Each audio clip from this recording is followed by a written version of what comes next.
Hermanos queridos, vamos a abrir las Biblias en la epístola de San Pablo a Filemón. Epístola de San Pablo a Filemón. Los mensajes de este texto son maravillosos. Mira lo que dice, 1, 2 y 3. Pablo, prisionero de Jesucristo. ¿Por qué dice prisionero de Jesucristo? Porque por dos motivos. Él era un prisionero de Jesucristo porque Jesús lo había esclavizado con su amor. Ese tipo de esclavitud yo quisiera. La conquista del amor. Cuando Jesús te cautiva con su amor y tú te echas a los pies de Jesús y dices, Señor, haré lo que me dices, iré a donde me mandes, soy tuyo hasta la muerte. En realidad, para mí la conversión es el momento en que te tornas esclavo del Señor Jesucristo. Y Pablo era un esclavo de Jesucristo. ¿Recuerdas de Pablo? Un perseguidor de cristianos.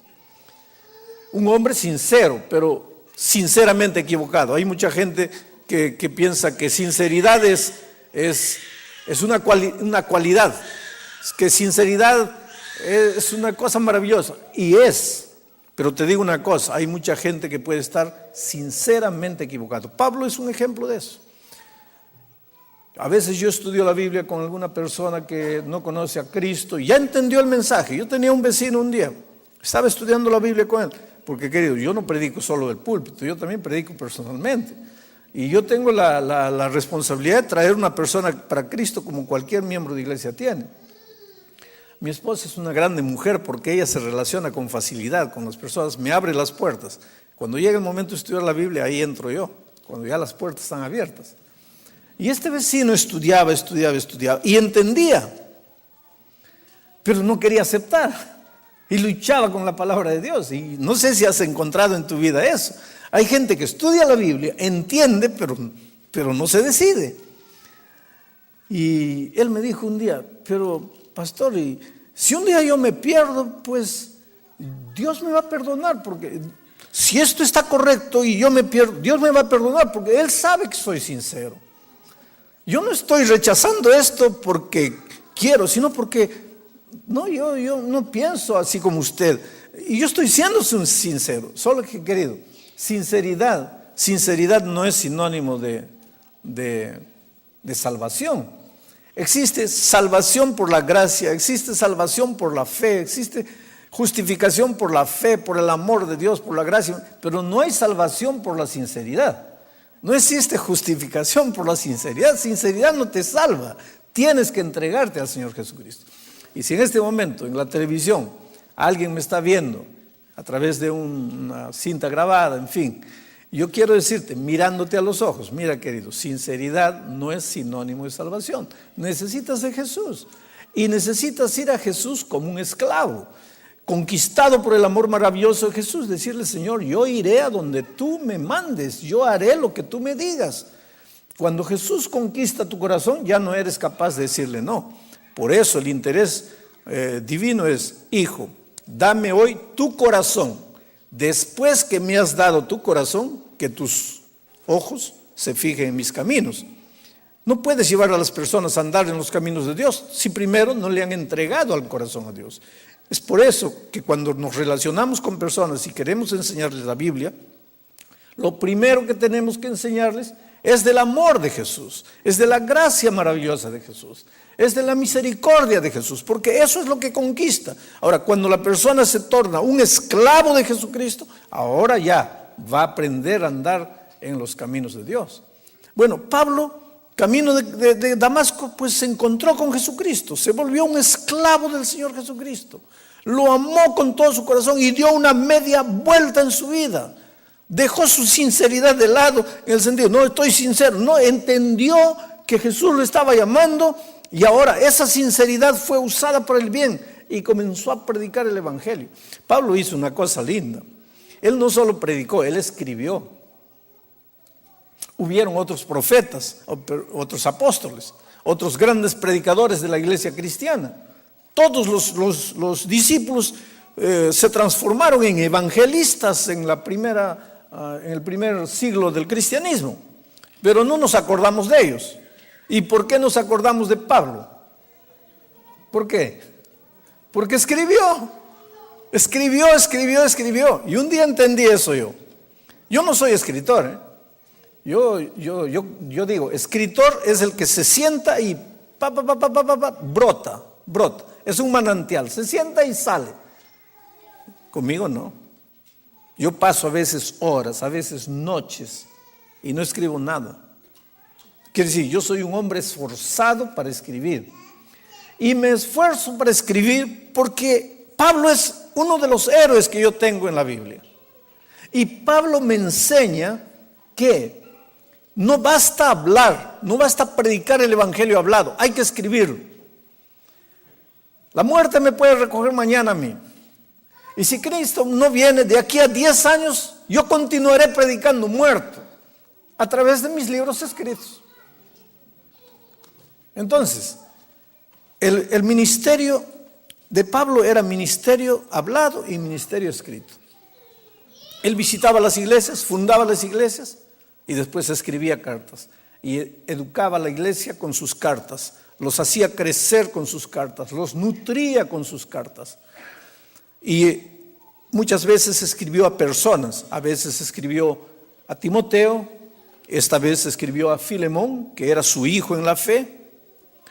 Y le escribió con un motivo especial, porque cuando Onésimo se convirtió en Roma, entonces ahora le dijo Pablo, vas a tener que volver a Colosas y devolverle lo que le has robado a Filemón.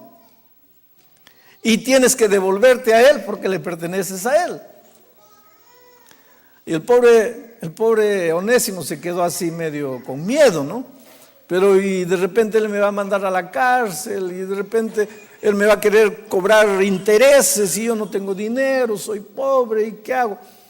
Te digo una cosa, enfrentar el pasado siempre provoca miedo. Voy a repetirlo, enfrentar el pasado siempre provoca miedo. Pero no existe presente y futuro saludable si tú no arreglas el pasado. Y voy a repetir este concepto. Enfrentar el pasado provoca miedo, pero no existe presente ni futuro saludable, bonito, lleno de éxito, si tú no tienes el valor de enfrentar el pasado. Hay personas que piensan que olvidándose del pasado, dejando todo sin arreglar en el pasado y comenzando hoy está bien. No, tienes que enfrentar el pasado. Tienes que volver a Colosas y devolverte a Filemón y devolver el dinero. Y eso era difícil. Pero querido, no vale la pena querer construir un futuro cuando hay un pasado desarreglado por ahí. Yo encontré en este país una persona un día que me dice, pastor, estoy feliz, mi vida está linda, Dios me ha prosperado, Dios es maravilloso, he comenzado una nueva vida. Pero él tiene un hijo en un país de Sudamérica que él no ha reconocido. Un hijo que no conoce al padre. ¿Cómo puede él construir un futuro aquí sin volver a arreglar el pasado? ¿Tú te das cuenta? Y ese es un principio cristiano.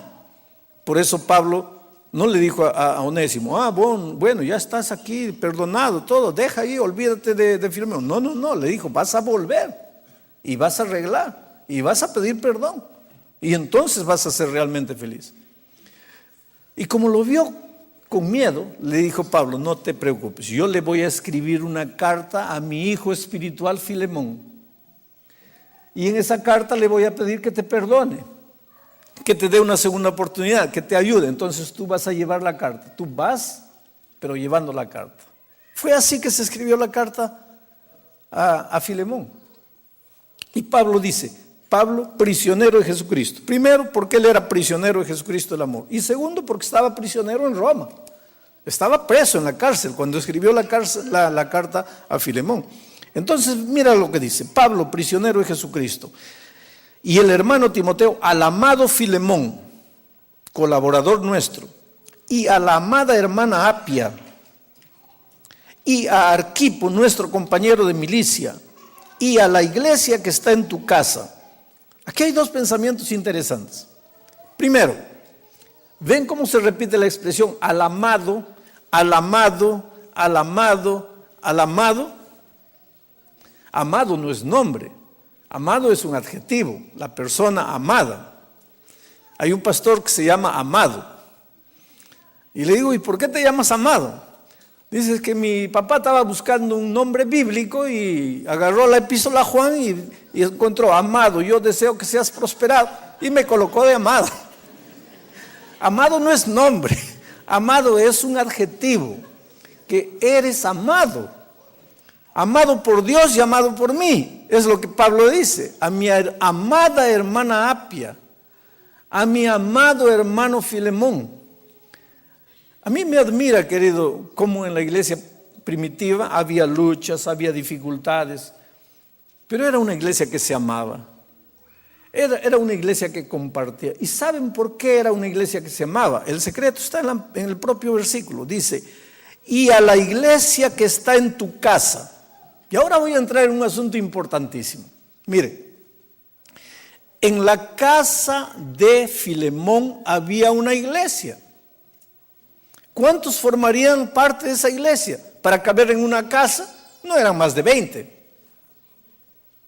Pero había una iglesia. Les voy a decir algunas cosas que los va a asustar esta noche.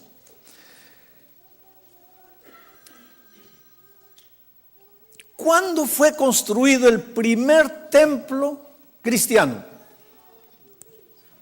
¿En el primer siglo? No. ¿En el segundo siglo? No. ¿Pero y dónde se reunía la gente? Se reunía primero en las sinagogas que quedaban vacías, porque los judíos se convertían, entonces había una sinagoga vacía, ellos aprovechaban las sinagogas. Pero mayormente la iglesia crecía asustadoramente porque se reunía en pequeños grupos en las casas. ¿Sabes quién tuvo la idea de construir el primer templazo? Voy a decir templazo porque fue un templo descomunal. ¿Sabes quién? Un personaje que nosotros conocemos muy bien. Porque él tuvo dos ideas brillantes, entre comillas. Y cuando le pongo comillas estoy diciendo lo contrario. La primera idea brillante, en la opinión de él, que se le apareció, es que deberíamos cambiar el sábado para el domingo. Y la segunda idea brillante fue: hay que sacar las iglesias de las casas, y ya que el cristianismo es la iglesia del emperador, hay que construir un templazo. Entonces las iglesias salieron de las casas y se fueron a los templos. En las casas eran amados, porque Pedro conocía a Juan, Juan conocía a Francisco. ¿Te das cuenta cómo Pablo escribe? A la hermana Apia, al hermano Arquipo, al hermano Filemón. Pero después, cuando se fueron a un templazo de 5,000 miembros, no vamos a exagerar, de 500 miembros, nadie conoce a nadie. Nadie conoce a nadie. La persona nueva entra con timidez al templo, nadie lo mira, nadie lo saluda. Pero si la iglesia se reuniese en pequeños grupos, cuando entrase, todos le dicen: hola Mario, hola Juana, hola Julia, hola Ricardo, porque es fácil memorizar el nombre de 15 y ya no es fácil memorizar el nombre de 500. La iglesia cristiana creció asustadoramente en sus primordios, porque se reunía en las casas. Ahora, me impresiona lo que el Espíritu de Profecía dice, que la misión terminará de la misma manera en que empezó. Eso quiere decir que un día la iglesia va a volver a las casas.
Y yo no sé por causa de qué. Yo no sé si Dios va a mandar un terremoto, van a caer todos los templos.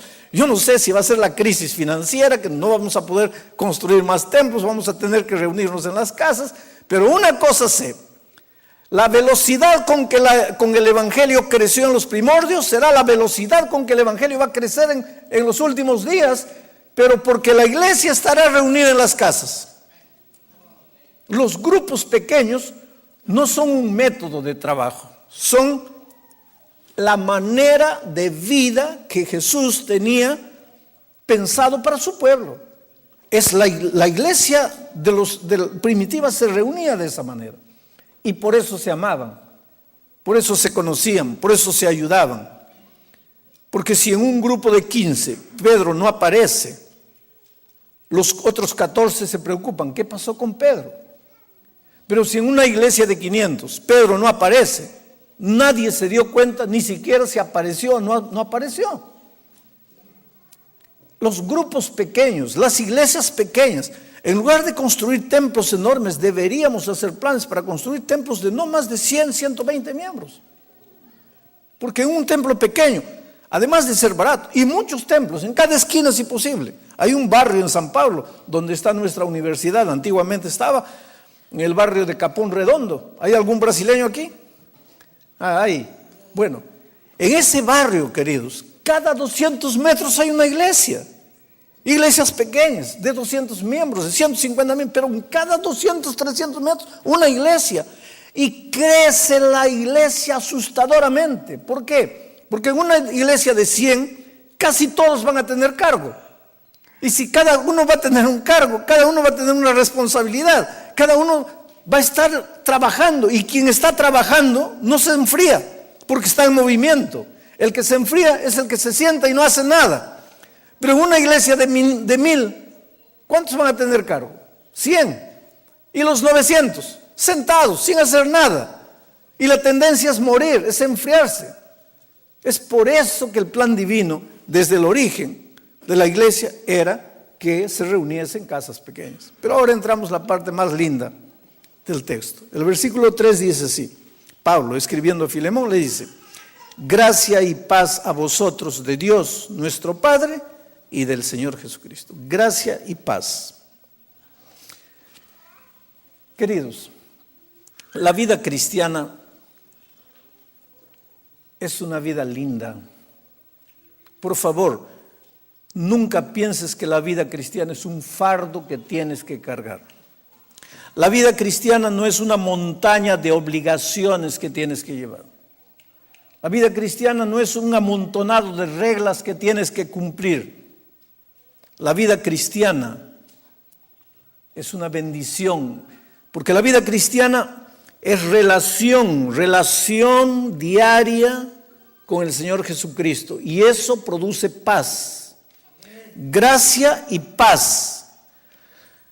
La paz es fruto de la gracia es fruto del amor. Dios es amor, Dios es la fuente. Él es el amor genera la gracia genera la paz. Y en esa línea, Dios, amor, gracia, paz, no hay lugar para las obras. No hay lugar para las obras. Las obras son un capítulo diferente. Las obras son el resultado.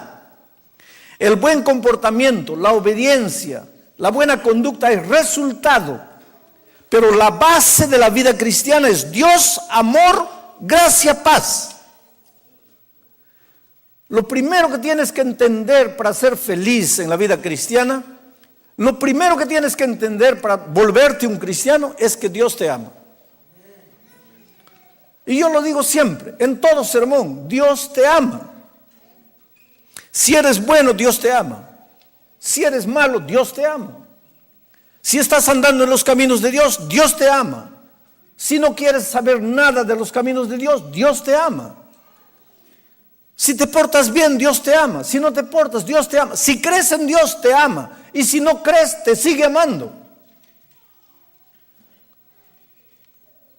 No hay nada nada, nada que puedas hacer para que Dios te ame, porque Dios ya te ama sin que hagas nada.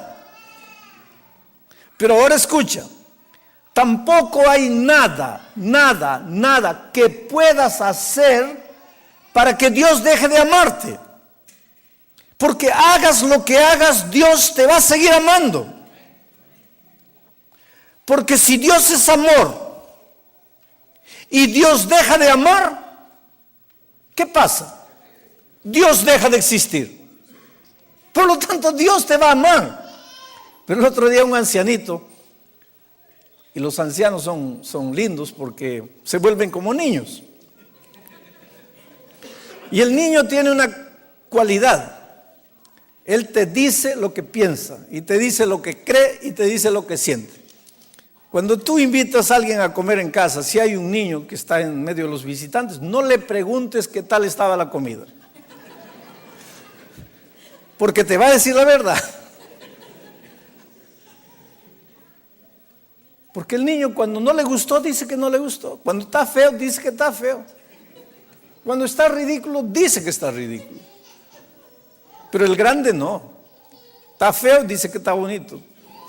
No le gustó, dice que le encantó.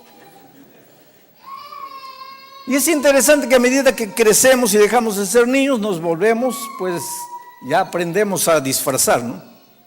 A usar las palabras, a medir. Le llamamos a eso cortesía, ¿no? Cortesía. Pero a medida que vamos envejeciendo, yo ya estoy entrando en esa edad, comenzamos a volvernos como niños. Algunos me dicen, pastor, ¿por qué se jubiló? Porque ya no me acuerdo algunas cosas como antes me acordaba. Y sí, ya está fallando mi cabeza. Y lo interesante es que cuando llegamos a una edad en que pensamos que somos indispensables, es que ya no somos más, quiere decir, ya somos dispensables. Entonces, ¿por qué? Los viejitos, pues ellos tienen la capacidad de decir lo que piensan. Y un día terminando de predicar un sermón así, vino un viejito y me dice así, pastor, usted no puede predicar eso que está predicando. ¿Qué cosa? Que Dios ama. Ama al malo, ama al bueno, ama al que quiere, ama al que no. No, eso no puede predicar. Pero hermano, esa es la verdad. No puede predicar, pastor. ¿Pero por qué no puedo? Porque las personas van a pensar así. Bueno, si soy malo, Dios me ama. Si soy bueno, Dios me ama. Si quiero, Dios me ama. Si no quiero, Dios me ama. Si creo, Dios me ama. Si no creo, Dios me ama. Entonces, ¿para qué me preocupo? Dios me ama, ya estoy salvo. Querido, esto es lo que tenemos que entender, que el amor de Dios jamás se va a acabar. Pero el amor de Dios solo te va a salvar si tú te dejas salvar. Y si tú no te dejas salvar, te vas a perder, a pesar del amor de Dios. Yo creo que en la mesa que el Señor está preparando para sus hijos, hay un lugar para cada uno de ustedes, para mí, con tu nombre, nombre, apellido, todo ahí. Tu lugar está reservado en la mesa donde el Señor Jesús va a tomar la cena de la victoria y donde se va a cantar el cántico de Moisés y del Cordero. Ahí está la mesa llena de frutas lindas, frutas sacadas del árbol de la vida. Ahí está la mesa y ahí está tu nombre. Ahora, si tú no llegas, tu silla va a estar vacía para siempre, para toda la eternidad. Porque nadie es igual que tú. Para Dios tú eres único. Entonces nunca te escondas en la multitud. Nunca digas, no, tú eres importante, tú eres valioso, Dios te ama. Dios sabe lo que eres, con tus cualidades, con tus defectos, eres importante. Pero ese amor maravilloso de Dios no tiene valor si tú no te entregas al Señor Jesucristo. Ahora, ese amor te produce paz. ¿Sabes por qué? Porque cuando tú no estás siendo criticado, no estás siendo cobrado, no estás siendo condenado, no estás siendo presionado, cuando tú solo te sientes amado, Querido, cuando tú solo te sientes amado, te da ganas de hacer bien las cosas. Y quiero terminar el mensaje de esta noche contando una experiencia. Yo fui director de jóvenes durante 18 años de mi vida. Aunque ustedes no crean, yo fui director de jóvenes. Y digo aunque ustedes no crean, porque yo no tengo nada para ser director de jóvenes. Yo puedo ser director de viejos, de cualquier cosa, pero de jóvenes nunca. Porque hay una cosa, ustedes no me van a ver sonriendo todo el tiempo. Esa es mi personalidad. Y lo maravilloso es que Dios ama a sus hijos con la personalidad que tienen. Yo me acuerdo que un día un presidente mío me llamó y me dijo así: Bullón, lo mínimo que yo espero de mi director de jóvenes es que sepa sonreír. Y tú no sonríes. Entonces, te voy a dar el día libre. Ándate a tu casa y aprende a sonreír. Y mañana vienes sonriendo. Y fui a la casa y me metí al baño y me metí delante del espejo. Y cada sonrisa salía peor que la otra. Entonces llegué a la conclusión: no, yo tengo que ser yo, no puedo estar. Y Dios me bendijo, 18 años dirigiendo jóvenes. Mira. Y cuando llegué al Brasil, yo ya era director de jóvenes en el Perú. Cuando llegué a Brasil como director de jóvenes, hice un campamento. Iba a llevar unos 60, 70 jóvenes al campamento, en carpas ahí en el campo, a la orilla de un río. Y vino un pastor y me dice: oye, no lleves a ese muchacho. Y me apuntó, porque ese muchacho es una plaga. Ese muchacho es desobediente, es malcriado. Y es de aquellos malcriados, no que hacen malcriades y que se esconden, sino de aquellos malcriados que te desafían. Entonces, si quieres tener un bonito campamento, no lo lleves.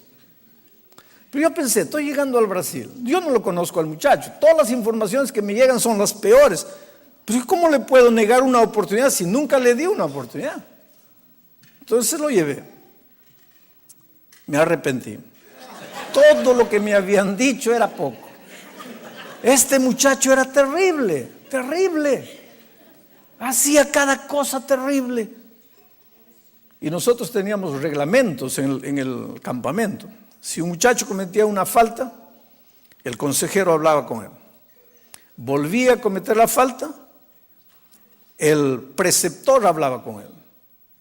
Volvía a cometer la falta, la misma falta, por tercera vez lo traían para mí. Yo era el director del campamento. Pero para mí era solo para decirle: agarra tu maleta y te vas. Él cometió la falta, se rió del preceptor. Volvió a cometer la falta, se rió en la cara del preceptor, del consejero. Y volvió a cometer la tercera falta, y ahora él sabía que lo iban a traer conmigo. Yo no hablé esa noche, dejé para hablar al día siguiente. Pero al día siguiente, queridos, no llegó. Esa medianoche yo me desperté con gritos alborozados, gente llorando, gritando. ¿Qué había pasado? Este muchacho a medianoche, 1 de la mañana, agarró agua helada y comenzó a abrir la carpa de las chicas y echando agua helada. Y en la oscuridad, porque estábamos en el campo, las chicas salían y se tropezaban con las cuerdas de las carpas, caían una encima, todas en ropa de dormir, algunas mal vestidas incompletamente. Un escándalo. Y el tipo es el que había hecho. Y en el centro del campamento, un muñeco de paño enorme en el pecho, Pastor Bullón siendo quemado ahí. Ahora, el más santo pierde la paciencia. Y yo no soy del más santo. Entonces dije: no, este se va. ¿Dónde está? Está en la carpa allá. Fui a la carpa. Cuando entré a la carpa de él, él me dice: no hable nada. ¿Qué? ¿No hable nada? Aquí está mi mochila, me estoy yendo. Quiere decir, el tipo no me da ni siquiera el gusto de expulsarlo. Él se va solo. Dije: no. En el momento, ¿cómo son las cosas? Dios cambia. Y en el momento Dios colocó en mi mente algo. Le dije: mira, yo no vine a expulsarte. ¿Cómo no? El reglamento dice: sí, pero no vine a expulsarte. ¿Viniste a qué? Le dije, mira hijo, yo vine a decirte que te amo. Está difícil, ¿sabes? Está muy difícil. Pero te amo. Y él se puso rojo y me dice, pastor, mire, gríteme, insúlteme, dígame lo que quiera, pero no me diga que me ama. Le digo, ¿pero por qué? Nadie me ama. Mis padres no me aman, la iglesia no me ama, mis compañeros, nadie me ama. No me mienta, pastor, usted no me ama. Le digo, hijo, no está fácil, pero te amo. Y no te vas a ir. Vine a pedirte que te quedes. ¿Pero cómo? Y vine más. Te voy a colocar de jefe de disciplina del campamento. A mí, a ti. Porque tú te las sabes todas. A ti nadie te va a engañar. Pero usted confía en mí, pastor. Voy a confiar, hijo. Pasaron años. Un día en nuestra universidad me encontré. Me dice, pastor, ¿se acuerda de mí? Él era un cabelludo así, enorme, barbudo, bonito, terno, bien vestido. ¿Se acuerda de mí? Nos recordamos. Me dice, pastor, estoy terminando el curso de teología, voy a ser pastor. ¿Sabes por qué? El amor conquista. La vara te hiere y te saca, pero el amor te conquista. Y Dios te ama. Hagas lo que hagas, seas lo que seas, vivas como vivas, Dios te ama. Y Dios sabe que si su amor un día no te conquista, nada más te va a conquistar. Por eso te sigue amando. Yo quisiera preguntarte esta noche, ¿cuántos quisieran decirle, Señor, gracias por tu amor maravilloso? ¿Quieren levantar la mano? Que Dios les bendiga, hermanos. Que Dios los bendiga a todos los que están mirando por la televisión.